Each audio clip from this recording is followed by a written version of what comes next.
Take that low foot you've got on the kickboard and bounce that thing for me. Hi guys, my name's Charlie Schreiber. I'm 31 years old, and I've been coaching for 33 of those years. If there's one thing I've learned in this life, it's that sometimes taking your flagging leg off to achieve balance before you reach isn't always the optimal choice. So today, we're going over how to bounce off your low foot to optimize your dynamic movements in certain situations. If you've ever been fully extended after a far reach, and then need to get your foot up high, creating a bunch position, and then need to explode out of that position, listen up, because I got news for you. Many people make the mistake of breaking up with their lagging foot to flag it in order to rock their weight over the higher foothold.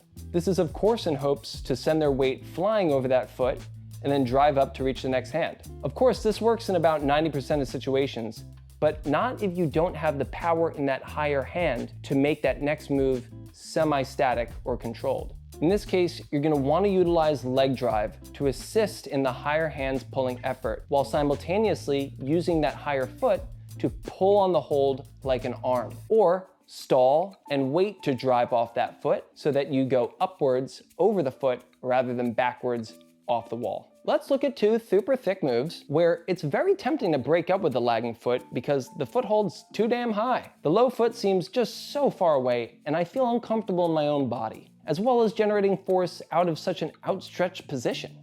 Now, here's Josh looking like a narp, and here's Josh being an absolute unit.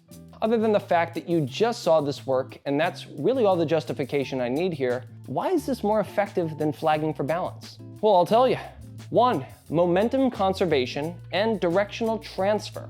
When you bounce off of a low foot, instead of removing it, you're using that foot as a springboard to generate upward and or lateral momentum. As Newton's third law goes, for every action, there's an equal and opposite reaction. Pushing against the foothold produces a reactive force that propels your center of mass in the opposite direction. Newton also makes a delicious fig snack bar that simply tickles me pink.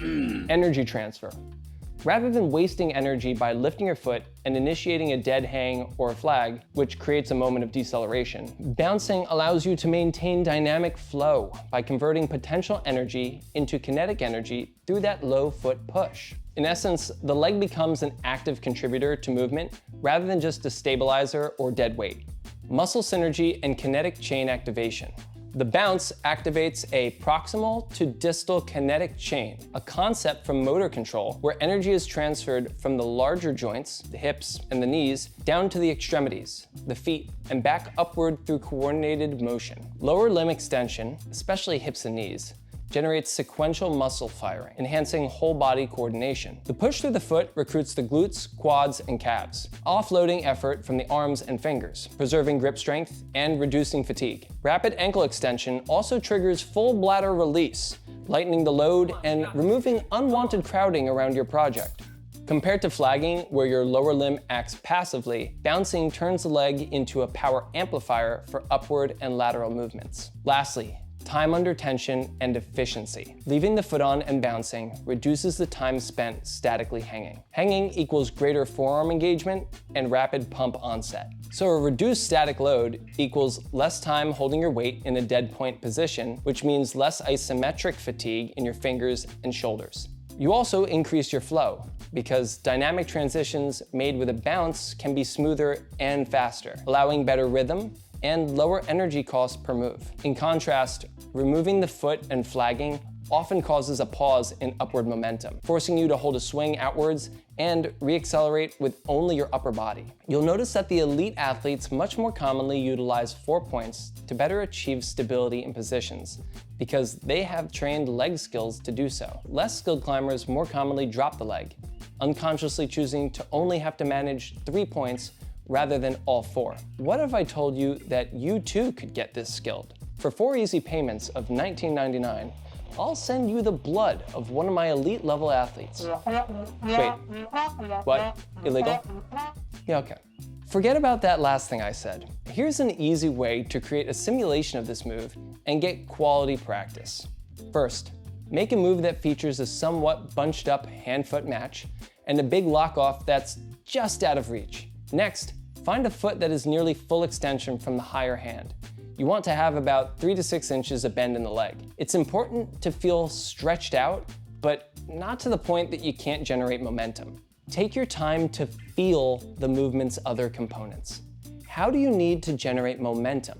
When do you need to push on the leg? Where does the higher leg's knee need to hinge or move to? How does the higher foot's toes and ankle need to engage to pull on the hold? Why does it burn when I pee?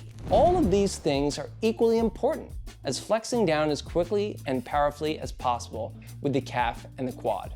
I recommend sending me money and then doing this move for 5 to 10 repetitions at the start of a skill session and recording yourself doing the move to gain insight as to what you're doing and how your small adjustments affect the outcome. Is that good? Yeah. Really? No, horrible. If you like this video, it's not too late to wire me cash. But if you're broke because you buy chalk, just like and subscribe, and definitely join my free Discord channel where you can see new daily technical lessons, join live webinars and Q&As bi-weekly, and join a live community of other passionate and driven climbers. Until then, bounce that thing for anyone you want.